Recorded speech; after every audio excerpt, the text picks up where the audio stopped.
అందుకని నేను దయించి ఎవరికైనా అందరికీ మనం మీకు ఎందుకు చెప్తున్నానంటే, మిమ్మల్ని ప్రెస్ మీట్ ఎందుకు పెట్టానంటే మీ ద్వారా ప్రజలందరికీ తెలియాలి. నేను కూడా ఒక మనిషిని, మీలాంటివన్నీ. నాకు ఒంటో బాగుండకపోవటాలు, ఏదో జ్వరాలు దగ్గులు ఇలాంటివి వస్తూ ఉంటాయి. 74 ఏళ్ళ వయసు వాడిని. ఏదో చిన్నదానికి పెద్దదానికి ప్రతిదానికి ఊరికి ఇలా పడి అలా చేస్తుంటే నేను అనేది ఏంటంటే, మీరు నాకు ఏమీ హాని చేయట్లేదండి.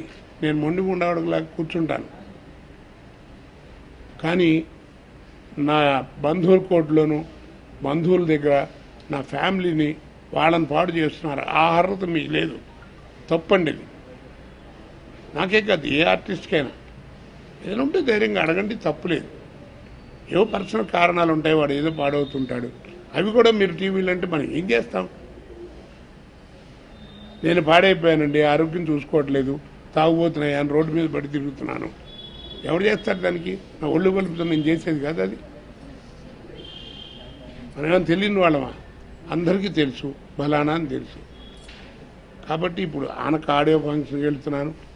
ఏదో నిన్నేదో వచ్చారు, నిన్నేదో ఎవరో కొత్త సినిమా ఏదో వచ్చారు, 3 రోజులు కావాలంటే 13, 14, 15 వాళ్ళు అడిగారు, చేసి పెడతానన్నాను. ఆ డైరెక్టర్లు వాళ్ళందరూనేమో మనకు తెలిసిన చిన్న చిన్న పిల్లలు చాలామంది ఉంటారు. పెద్ద డైరెక్టర్ దగ్గర నేను బాగా సింగ్లో ఉన్నప్పుడు వర్క్ చేసిన వాళ్ళు వచ్చి అన్నయ్య అది ఇదని పలకరిస్తూ ఉంటారు. మీ ప్రెస్లో ఎంతమంది కూర్చోమని మీ అందరికీ తెలియదండి. నాతో ఎలా ఉంటారు, నేను ప్రెస్తో ఎలా ఉంటాను చెప్పండి.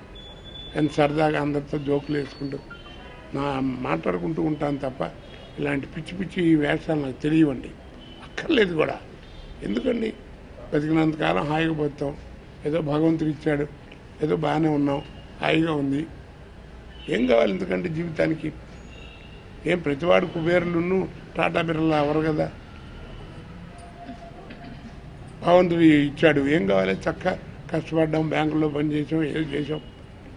వాళ్ళ పొజిషన్ ఏమిటి? ఏదో చెయ్యట పెట్టక్కర్లేదు, ఏదో అవకాశం ఉంటే ఎవరికైనా 10 రూపాయలు సాయం చేసే పొజిషన్లోనే ఉన్నాం. ఏం ఇంతకంటే ఇంకేం కావాలి? దీనికి అసలు ఎంత బాధగా ఉంటుందండి, తిట్టాలనిపిస్తుంది అనమాట. అంత కోపం వచ్చిందని పొద్దున్నే. నాకు ఎప్పుడు అట్లా ఎవరి మీద అట్లా కోపం ఉండదు. నా మీదే సరదాగా జోకులు వేసినా నేను పట్టించుకోను. శ్రీనివాసరావు అంటే కోట శ్రీనివాసరావు అంటే ఆయన స్టైల్లే, మంచివాడు పాపం, ఏదో మాట్లాడుతుంటాడు, సరదాగా బాగుంటుంది, ఆయన మాట్లాడితే కూడా సరదాగా ఉంటుందని పిలిచి మాట్లాడించుకుంటారు నన్ను. ఇప్పుడు ఏదైనా సినిమా తీస్తుంటే ఏమంటే మా టైటిల్ మీద ఓకే వేయండి సార్ అంటుంటారు.